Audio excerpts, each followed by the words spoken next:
Hi, hi everyone. Hello, hope you are all going well. Welcome to another episode of Ingle Mingle. Let's mingle in English.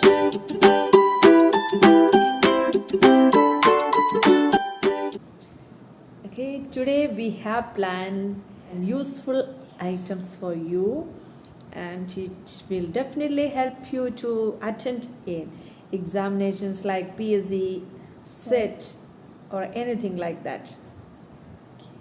Before going to the class, we have to say you something. Yes, please subscribe our channel and click on the bell button. Video കാണുന്നവരിൽ ഇതുവരെയും subscribe ചെയ്തിട്ടില്ലാത്തവർ ദയവായി താഴെ കാണുന്ന subscribe ബട്ടണിൽ click ചെയ്യുക. Watch it, and if you like it, please press on the subscribe button. Spelling, confusing pair of words, and grammar. Okay, shall we start? Okay. Dear friend, she's coming with something. Okay. And the question is, what is black and white and red? It is a riddle. If you know the answer already, you can comment it below on the comment box. We have time limit until the end of the video. And what is black and white and red? The answer will be said at the end of the video, okay? Yes. And today's items 15 complicated pairs, 10 spelling errors, and past tense. Let's move on to the complicated and confusing words. Okay, guys, here are some sentences. You have to choose the right word from the bracket. Okay, your time starts now. You can select one, and after that here will be the right questions answer. Are, I don't want to make my team to dash the game. I dash my brother to avoid the overuse of mobile phone. My uncle has a dash personality. Chicken curry dash chapati. I hate black dash. Our dash reminded the main dash of our school. You can pause the video and write down the questions and write the answers. And listen to the 7th question. The exam was dash easy. 8th one. He sat dash his friend. 9th one. Dash my mother. All others went to a party. 10th one. Let's have a break for dash. 11th. I wish to dash down on the grass. 12th question. How does it dash you? Next one. Ramu's brother said dash raining. Next. They came to dash us. Last one. The pillars dash weight of the roof. Dear friends, by pausing all these pages, you can refer the questions and select one answer. Okay? All the answers will be here right now. Okay guys, we think you have selected the right answer. The correct answers are here. First question, I don't want to make my team lose the game. The answer is L-O-S-E, lose. And it is pronounced as Z with an Z sound. L-O-O-S-E is lose. അപ്പോൾ LOOSE എന്ന ലൂസിൻ്റെ അർത്ഥം അയഞ്ഞ എന്നും LOSE ലൂസിൻ്റെ അർത്ഥം നഷ്ടമാക്കുക, നഷ്ടപ്പെടുത്തുക എന്നുള്ളതുമാണ്. Second one, I advised my brother to avoid the overuse of mobile phones. ഇവിടെ ഉപദേശിച്ചു, അതൊരു വെർബാണ്. വെർബായിട്ട് നമ്മൾ ഉപദേശത്തെ ഇംഗ്ലീഷിൽ ഉപയോഗിക്കുമ്പോൾ ADVIS ആണ് ചേർക്കേണ്ടത്, C അല്ല. അതെപ്പോഴും ഓർക്കേണ്ട കാര്യമാണ്. ഉപദേശം ഒരു നൗൺ ആയിട്ട് my father give me a piece of advice, അങ്ങനെ ഒരു നൗണായിട്ട് വരുമ്പോൾ ADVICE ആണ് ഉപയോഗിക്കേണ്ടത്. അപ്പോൾ ഇക്കാര്യം എപ്പോഴും മനസ്സിൽ വെച്ചേക്കണം. Next one, my uncle has A dash personality. My uncle has A dual personality. DUAL. അവിടെ എപ്പോഴും തിരിഞ്ഞു പോകുന്നത് ആ സ്പെല്ലിംഗ് ആണ്. ഇരട്ട സ്വഭാവമുള്ള അങ്കിൾ ആണെന്നുള്ള പറയാം. നമ്മളിങ്ങനെ പറയുമ്പോൾ DUAL സ്വഭാവത്തിന്റെയും DUEL എന്ന ഡ്യുവലിന്റെ അർത്ഥം ദ്വന്ദ്വ യുദ്ധം എന്നുള്ളതാണ്. വാൾപ്പയറ്റ് പോലുള്ള ദ്വന്ദ്വ യുദ്ധങ്ങളൊക്കെ ഇതിനകത്ത് വരുന്നതാണ്. ആ സ്പെല്ലിംഗ് എപ്പോഴും മനസ്സിൽ വെച്ചേക്കണം, കാരണം അതെപ്പോഴും തെറ്റിപ്പോകും. ഫോർത്ത് വൺ, ചിക്കൻ കറി കോംപ്ലിമെന്റ്സ് ചപ്പാത്തി. ഇവിടെയും സ്പെല്ലിംഗ് ആണ് നമുക്ക് എപ്പോഴും തെറ്റ് പറ്റിയേക്കാവുന്നത്. ഈ കോംപ്ലിമെന്റ്സ് COMPLE വരുന്ന കോംപ്ലിമെന്റ്സിന്റെ അർത്ഥം നന്നായി ചേർന്ന് പോകും എന്നുള്ളതാണ്. എന്നാൽ മറ്റേ COMPLIMENT അതും കോംപ്ലിമെന്റ് എന്ന് തന്നെയാണ് പ്രൊനൗൺസ് ചെയ്യുന്നത്. അതിന്റെ അർത്ഥം അഭിനന്ദനം നൽകുക അല്ലെങ്കിൽ ആദരവ് നൽകുക. My boss give me a compliment yesterday എന്നൊക്കെ പറയുന്നതിന് ആ സ്പെല്ലിംഗ് എപ്പോഴും നമ്മൾ മനസ്സിൽ വെച്ചേക്കണം, തെറ്റിപ്പോകരുത്. Fifth one, I hate black currant. ഇവിടെ ഉണക്കമുന്തിരിയുടെ കാര്യമാണ് പറയുന്നത്. ഉണക്കമുന്തിരിയുടെ ഇംഗ്ലീഷ് വേർഡായ ബ്ലാക്ക് കറന്റിന്റെ അർത്ഥം CURRANT ആണ്. CURRENT കറന്റിന്റെ അർത്ഥം നിലവിലുള്ള വൈദ്യുതി എന്നൊക്കെയാണ്. കറന്റ് അഫയേഴ്സ് എന്നൊക്കെ നമ്മൾ കേട്ടിട്ടില്ലേ?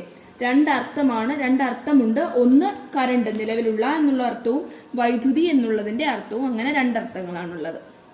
6th one, our principal reminded the main principal of our school. It's really confusing. നമുക്ക് അവിടെ ഏത് പ്രിൻസിപ്പൽ ആണ്, ആ സ്പെല്ലിങ്ങിൽ നമുക്കൊരു ഡൗട്ട് വന്നേക്കാം. അവിടെ പ്രിൻസിപ്പൽ പ്രധാന അധ്യാപകൻ എന്നുള്ളതിന്റെ സ്പെല്ലിങ് PRINCIPAL എന്നുള്ളതാണ്. മറ്റേത് മെയിൻ പ്രിൻസിപ്പൽ എന്നുള്ളതിന്റെ നിയമങ്ങൾ എന്നുള്ളതിന്റെ അർത്ഥം എന്ന് പറയുന്നത് PRINCIPLE എന്നുള്ളതാണ്. Okay. The 7th one, the exam was quite easy. Quite എന്ന ക്വയറ്റും കംപ്ലീറ്റ്ലി എന്നുള്ള ക്വയറ്റും നമുക്ക് എപ്പോഴും തിരിഞ്ഞു പോകുന്ന, ആ സ്പെല്ലിങ്ങിൽ തിരിഞ്ഞു പോകുന്നേക്കാവുന്നതാണ്. ക്വൈറ്റ് ഈസി എന്നുള്ളതിന്റെ അർത്ഥം കംപ്ലീറ്റ്ലി, പൂർണ്ണമായി ഈസി ആയിരുന്നു, മൊത്തത്തിൽ ഈസി ആയിരുന്നു എന്നുള്ളതായിട്ട്. സ്പെല്ലിംഗ് എന്ന് പറയുന്നത് QUITE. അത് ഓർത്തിരിക്കാനുള്ള എളുപ്പമാർഗം എന്ന് പറയുന്നത് ഈ വെളി വരുമ്പോൾ എല്ലാം പൂർണ്ണമാവും. ഈ അകത്തിരിക്കുമ്പോൾ അതിന്റെ അർത്ഥം ശാന്തമായ, QUIET വരുമ്പോൾ ഈ അപ്പോൾ അകത്താണ്, അപ്പം അകത്തി വരുമ്പോൾ ശാന്തമാണ്. അങ്ങനെ നമുക്ക് ഓർത്തിരിക്കാവുന്നതാണ്. And the 8th one, he sat beside his friend. അപ്പോൾ he sat beside എന്നുള്ള ഇവിടുത്തെ ബിസൈഡിന്റെ അർത്ഥം എന്ന് പറയുന്നത് അരികിൽ, തൊട്ടടുത്ത് എന്നുള്ളതിന്റെ. അരികിൽ എന്നുള്ളതിന് BSID ബിസൈഡും, കൂടാതെ എന്നുള്ളതിന് BSIDES ചേർത്ത് ബിസൈഡ്സും എന്നുപയോഗിക്കേണ്ടതാണ്. Okay, the 9th one is here. Except my mother, all others went to a party. ഇവിടെ നമുക്ക് സ്പെല്ലിംഗ് ആണ്. പെട്ടെന്ന് കാണുമ്പോൾ നമുക്ക് ആ കൺഫ്യൂഷൻ വരും, പക്ഷെ നമുക്ക് എല്ലാവർക്കും അറിയാവുന്നതാണ്. എൻ്റെ അമ്മ കൂടാതെ ബാക്കി എല്ലാവരും പാർട്ടിക്ക് പോയി. അവിടെ EXCEPT എന്ന എക്സെപ്റ്റ് എന്നതാണ് ഉപയോഗിക്കേണ്ടത്. അമ്മ ഒഴിച്ച് ബാക്കി എല്ലാവരും പാർട്ടിക്ക് പോയി. മറ്റേത് എക്സ്പെക്ട് എന്നുള്ളതാണ്. എക്സ്പെക്ട് എന്നുള്ളതിന്റെ അർത്ഥം നമുക്ക് എല്ലാവർക്കും അറിയാം, പ്രതീക്ഷിച്ചിരിക്കുക. I expect his arrival. 10th one, let's have a break for some time. അതിന്റെ അർത്ഥം എന്താണ്? ആ സെന്റൻസ് വായിക്കുമ്പോൾ നമുക്ക് അതിന്റെ അർത്ഥം മനസ്സിലാകും. പക്ഷേ ഈ സം ടൈം എപ്പോഴും കൺഫ്യൂഷൻ ഉണ്ടാക്കാവുന്നതാണ്. സം ടൈം ഒരുമിച്ച് വരുമ്പോഴും സം ടൈം അകത്തി വരുമ്പോഴും സം ടൈംസും, ഇതിന് മൂന്നിനും മൂന്നർത്ഥമാണുള്ളത്. നമ്മളെ ശ്രദ്ധിക്കാതെ പോകുന്നൊരു കാര്യമാണിത്, പക്ഷേ ഏറ്റവും ശ്രദ്ധിക്കേണ്ട ഒരു കാര്യം കൂടിയാണ്. Let's have a break for some time. കുറച്ചു നേരത്തേക്ക് നമുക്കൊരു ബ്രേക്ക് എടുക്കാം എന്ന് പറയുന്നതിന് സം ടൈം, കുറച്ച് നേരത്തേക്ക് എന്നുള്ളത്. അപ്പോൾ സം ടൈം അകത്തി ഉപയോഗിക്കണം.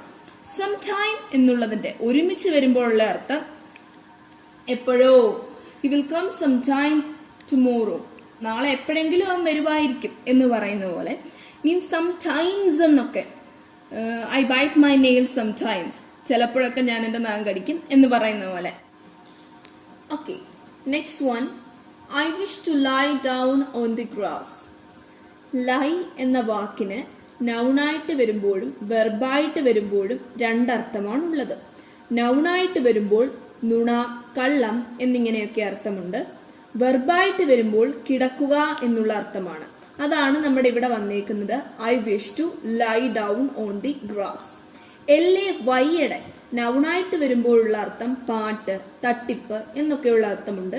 വെർബായിട്ട് വരുമ്പോഴും കിടക്കുക എന്നല്ല, കിടത്തുക, നിരത്തുക, മുട്ടയിടുക, വീഴ്ത്തുക അങ്ങനെയൊക്കെയുള്ള അർത്ഥമാണ്. മറ്റൊരാൾ ചെയ്യുക അങ്ങനെയുള്ള ഒരു അർത്ഥമാണ്. He Leh down the foundation അങ്ങനെയൊക്കെ പറയുന്നതിന്റെ അർത്ഥമാണ്. Next one, how does it affect U? അവിടെ അഫക്റ്റിന്റെ അർത്ഥം ബാധിക്കുക, സ്വാധീനിക്കുക എന്നുള്ളതാണ്. അതുകൊണ്ടാണ് അഫക്റ്റ് അവിടെ വന്നത്. എഫക്റ്റ് എന്നതിൻ്റെ നൗണായിട്ട് വരുമ്പോഴുള്ള അർത്ഥം ഫലമെന്നും വേർബായിട്ട് വരുമ്പോഴുള്ള അർത്ഥം നടപ്പിലാക്കുക, ഫലമുണ്ടാക്കുക എന്നുള്ളൊക്കെയാണ്. ആഫ്റ്റർ എഫക്ട്സ് എന്നൊക്കെ പറയത്തില്ലേ, വരും വരായികൾ എന്നൊക്കെ. Okay, the next one, they came to council us. നമ്മളെ കൗൺസിൽ ചെയ്യാനാണ് അവർ വന്നത്. അതിൻ്റെ സ്പെല്ലിംഗ് എന്ന് പറയുന്നത് COUNSEL ആണ്. മറ്റേ CIL എന്ന കൗൺസിലിന്റെ അർത്ഥം ആലോചന സമിതി, ഭരണസമിതി, ക്യാബിനറ്റ് കൗൺസിൽ എന്നൊക്കെ പറയത്തില്ലേ, അങ്ങനെയൊക്കെ ഉള്ളതിന്റെ അർത്ഥം. Last but not the least, the pillars bear the weight of the roof. Bear എന്നുള്ളതിന്റെ അർത്ഥം രണ്ടർത്ഥമാണുള്ളത്. നൗണായിട്ട് വരുമ്പോൾ കരടി എന്നുള്ള അർത്ഥം ബിയറിനുണ്ട്. പക്ഷെ അത് പ്രൊനൗൺസ് ചെയ്യുന്നത് ബിയർ എന്നല്ല, ബെയർ എന്നാണ് പ്രൊനൗൺസ് ചെയ്യുന്നത്. വെർബായിട്ട് വരുമ്പോഴാണ് താങ്ങുക, വഹിക്കുക എന്നുള്ള അർത്ഥം. ബ്രിട്ടീഷ് ഇംഗ്ലീഷിൽ ബെയർ എന്നും അമേരിക്കൻ ഇംഗ്ലീഷിൽ ബിയർ എന്നുമാണ് പ്രൊനൗൺസ് ചെയ്യുന്നത്.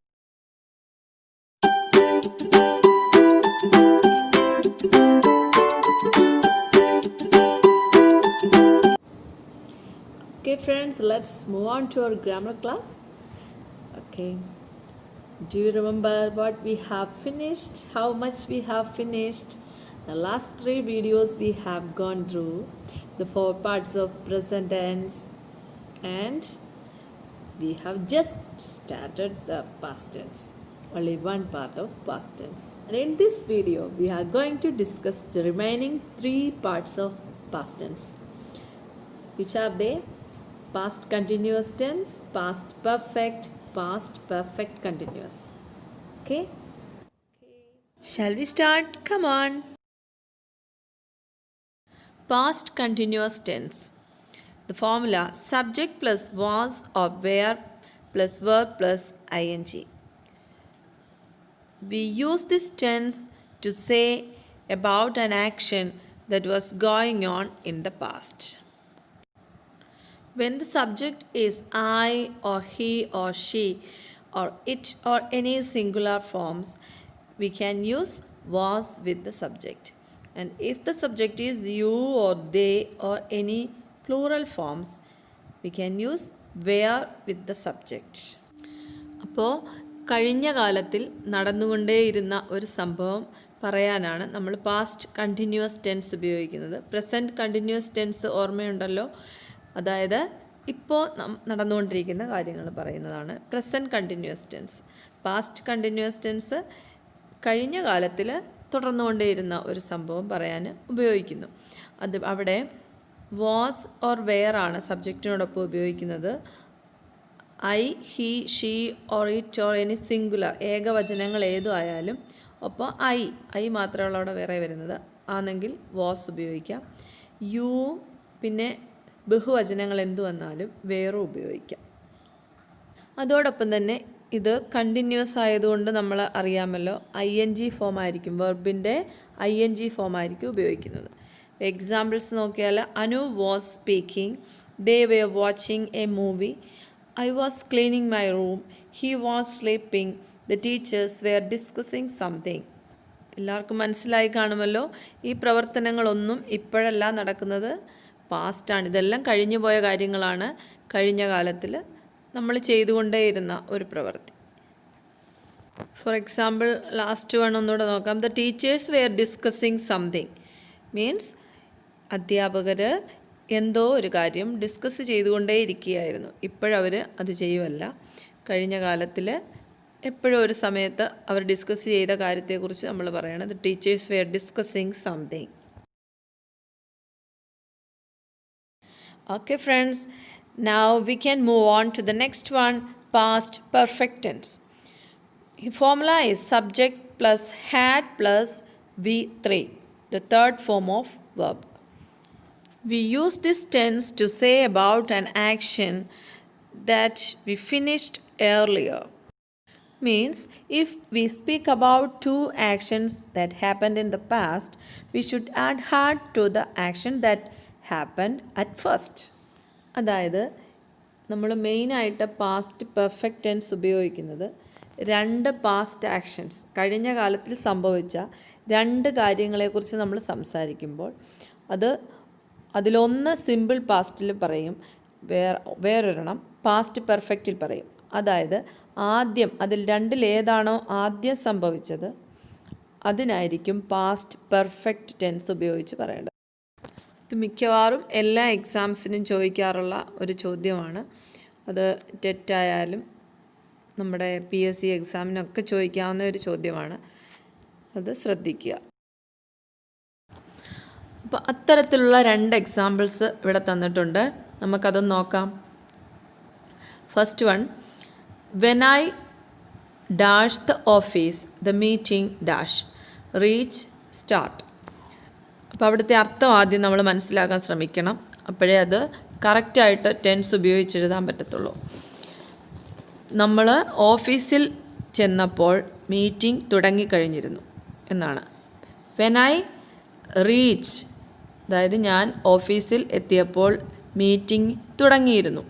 ദ മീറ്റിംഗ് സ്റ്റാർട്ട് എന്നാണ് പറഞ്ഞിരിക്കുന്നത്. അപ്പോൾ ഇതിലേത് ആക്ഷനാണ് ആദ്യം നടന്നതെന്ന് നമ്മൾ ചിന്തിച്ച് നോക്കണം. ഓഫീസിൽ നമ്മൾ എത്തിയതാണോ മീറ്റിംഗ് തുടങ്ങിയതാണോ? ഏതായിരിക്കും? നമ്മൾ ചെന്നപ്പം മീറ്റിംഗ് തുടങ്ങി കഴിഞ്ഞിട്ടുണ്ട്. അപ്പം ആദ്യം സംഭവിച്ചത് മീറ്റിംഗ് സ്റ്റാർട്ട് ചെയ്തു എന്നുള്ളതാണ്.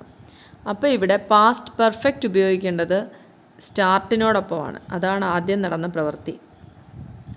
അപ്പോൾ നമുക്ക് ഉത്തരം എങ്ങനെ കിട്ടുമെന്നുള്ളത് ഒന്ന് നിങ്ങൾ തന്നെ ചിന്തിച്ച് നോക്കുക. ഉത്തരം ഇപ്പോൾ വരും. Okay, next one, our friends dash before dash the park. Our friends ലീവാണ്, അതിൻ്റെ ശരിയായിട്ടുള്ള ടെൻസ് ഉപയോഗിക്കുക. ബിഫോർ വി ഡാഷ് അറൈവ് ഉണ്ട്, ശരിയായ ടെൻസ് അവിടെ ഉപയോഗിക്കുക.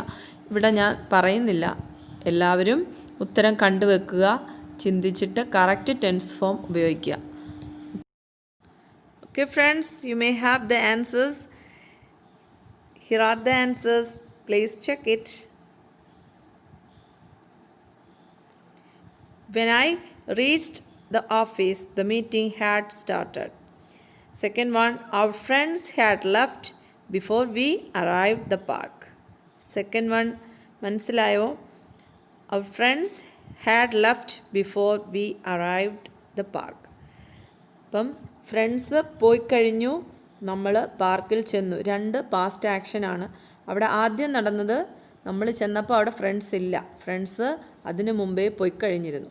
അപ്പോൾ ആദ്യം നടന്നത് ഫ്രണ്ട്സ് പോയി എന്നുള്ള കാര്യമാണ്, ഫ്രണ്ട്സ് അവിടെ നിന്ന് വിട്ടുപോയി. അപ്പം ലീവിനോടൊപ്പമാണ് നമ്മൾ പാസ്റ്റ് പെർഫെക്റ്റ് ആയിട്ട് ഉപയോഗിക്കേണ്ടത് ലീവാണ്. അതായത് ലീവിൻ്റെ മൂന്നാമത്തെ രൂപവും ഹാഡും, ഹാഡ് ലെഫ്റ്റ്. അറൈവിൻ്റെ അവിടെ ജസ്റ്റ് പാസ്റ്റ് ടെൻസ് ചേർക്കുക, arrived. Okay, clear? Now we can have the remaining part of past tense, the past perfect continuous tense.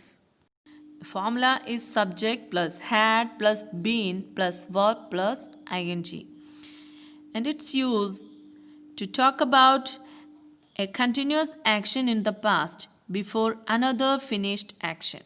Here, no changes for had means whatever may be the subject, we can use had with the subject. Commonly, we are saying about two actions. One could be continuous and another one is finished. Here, the continuous action is happening before the finished action and both are past actions. അപ്പോൾ ഇവിടെ കഴിഞ്ഞ കാലത്തിൽ ഒരു പ്രത്യേക കാലയളവിനുള്ളിൽ തുടർന്നുകൊണ്ടേയിരുന്ന ഒരു സംഭവത്തെക്കുറിച്ച് പറയാൻ നമ്മൾ പാസ്റ്റ് പെർഫെക്റ്റ് കണ്ടിന്യൂസ് ടെൻസ് ഉപയോഗിക്കും. അപ്പോൾ എന്തെങ്കിലും മറ്റൊരർത്ഥത്തിൽ പറഞ്ഞാൽ എന്തെങ്കിലും ഒരു ഫിനിഷ് ചെയ്ത പ്രവൃത്തിക്ക് മുമ്പ് തുറന്നുകൊണ്ടേയിരുന്ന ഒരു സംഭവം പറയാനാണ് ഇത് കോമൺ ആയിട്ട് ഉപയോഗിക്കുന്നത്, പാസ്റ്റ് പെർഫെക്റ്റ് കണ്ടിന്യൂസ് ടെൻസ് ഉപയോഗിക്കുന്നത്. ഇപ്പോൾ എക്സാമ്പിൾ പറഞ്ഞാൽ നമ്മൾ 5 വർഷക്കാലം ഇന്ന സ്ഥാപനത്തിൽ ജോലി ചെയ്തുകൊണ്ടിരിക്കുകയായിരുന്നു. മീൻസ് ഇപ്പം നമ്മൾ ആ സ്ഥാപനത്തിൽ ഒന്നുമില്ല, പോകുന്നതുമില്ല, ഒരു ജോലിയും ചെയ്യുന്നുമില്ല, ഒരു ബന്ധവുമില്ല. പക്ഷേ കഴിഞ്ഞ ഒരു കാലയളവിൽ തുടർച്ചയായ 5 വർഷക്കാലം നമ്മൾ അവിടെ ജോലി ചെയ്തുകൊണ്ടേയിരുന്നു എന്ന് പറയുന്നതിന് നമ്മൾ പാസ്റ്റ് പെർഫെക്റ്റ് കണ്ടിന്യൂസ് ടെൻസിൽ ഉപയോഗിക്കാം. അതായത് I had been working there for 5 years. Like present perfect continuous tense, here also we have to use since and for correctly.